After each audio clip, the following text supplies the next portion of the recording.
7 steps to settling an estate drama-free in California. That's our topic today. We'll get started right after this.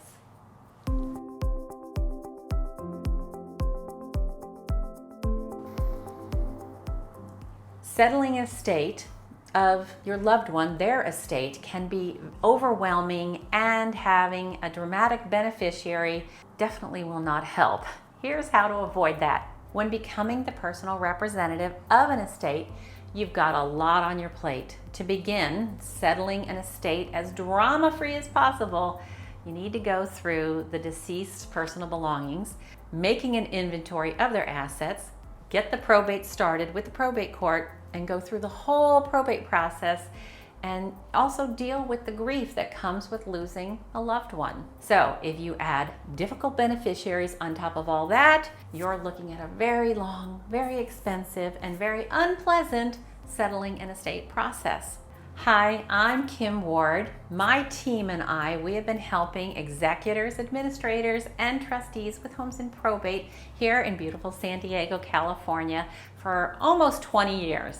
And so we've put together this list for you to help with settling an estate as drama-free as possible. I hope you enjoy it, and if you do, please hit that like button, subscribe, and hit the bell button to be notified of my weekly videos. And when you're in the process of settling an estate, you don't want to miss any. So let's continue. To help with how to settle an estate, we've put together 7 steps on how to deal with difficult beneficiaries and avoid all the unnecessary drama in the first place. Number 1, make sure everyone understands the timeline when settling an estate. A big issue that pops up over and over again is a misunderstanding of how long it actually takes to get through the probate process of settling an estate in California. People underestimate how long it takes to go through probate. In San Diego, for example, probate can last 12 months under normal conditions and longer if things get complicated.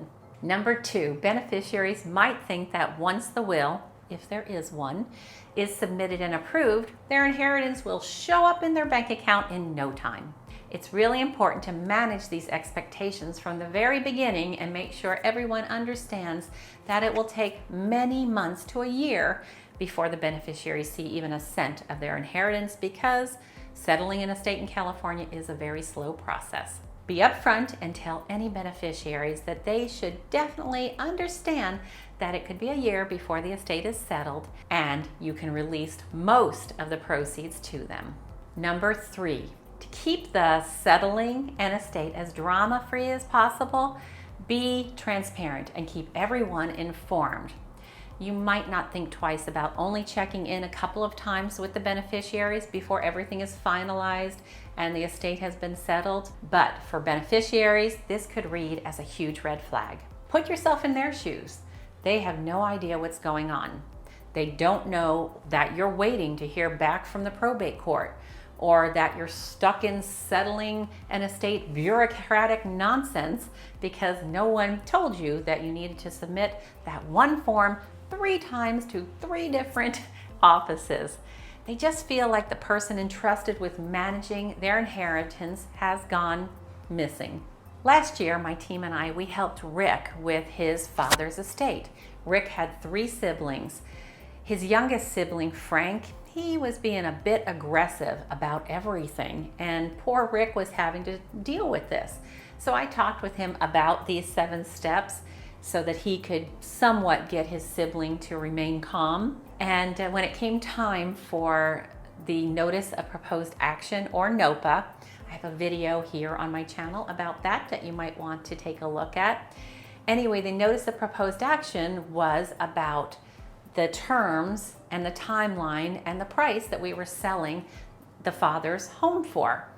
And Frank decided that he was going to object. So this became a big problem, or could have become a big problem, but we calmly explained to Frank what the Notice of Proposed Action was all about, and that if he would just agree to it, that would move things along faster, so that once the house was sold, the probate attorney could then continue their part of handling the probate process, and then Frank could have his money probably within the next 6 months. Once Frank understood that, he quickly agreed to the NOPA, and we moved along, and Rick was relieved of this burden of dealing with his brother Frank.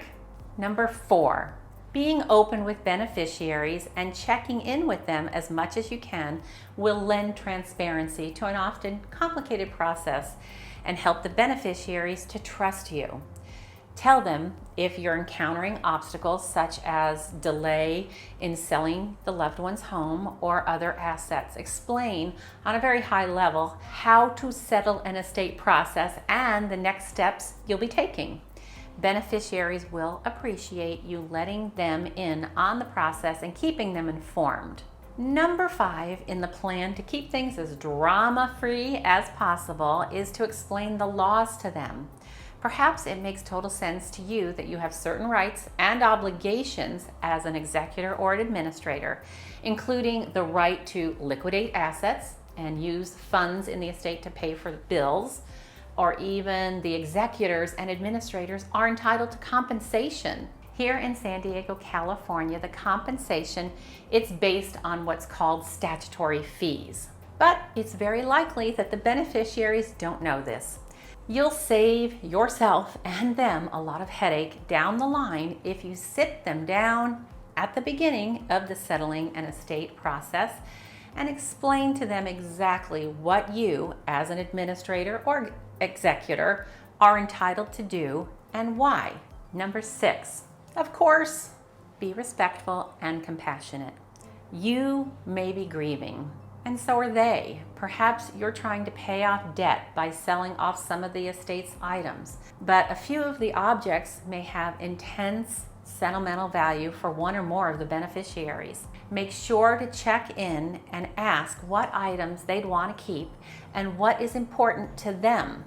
Even better, have them sign off on addressing the personal property or liquidation plan. Try to remember that everyone is dealing with a lot of intense emotions and sometimes mistrust. So to keep things as drama-free as possible, do your best to be compassionate of their grieving process. And number 7, this is very important when settling an estate.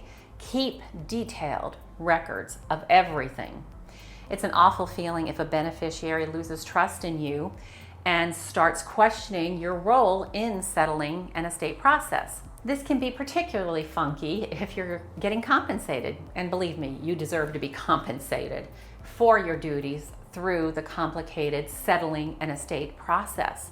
In order to avoid any additional tensions, make sure you keep meticulous records of everything. We're talking every request sent to officials, every list drawn up of assets, every receipt, every email, and every communication with banks and insurance agents. Make notes after any phone calls you make or receive. The more detailed your notes, the more you can reassure beneficiaries that you've done your due diligence throughout the entire settling an estate process. Dealing with the estate of a loved one can be a challenging and emotionally charged process. If you are working with difficult beneficiaries, it can be even more overwhelming. So I hope these 7 steps are helpful for you and that you don't have drama through your estate process. Thank you for watching. I'll see you next week.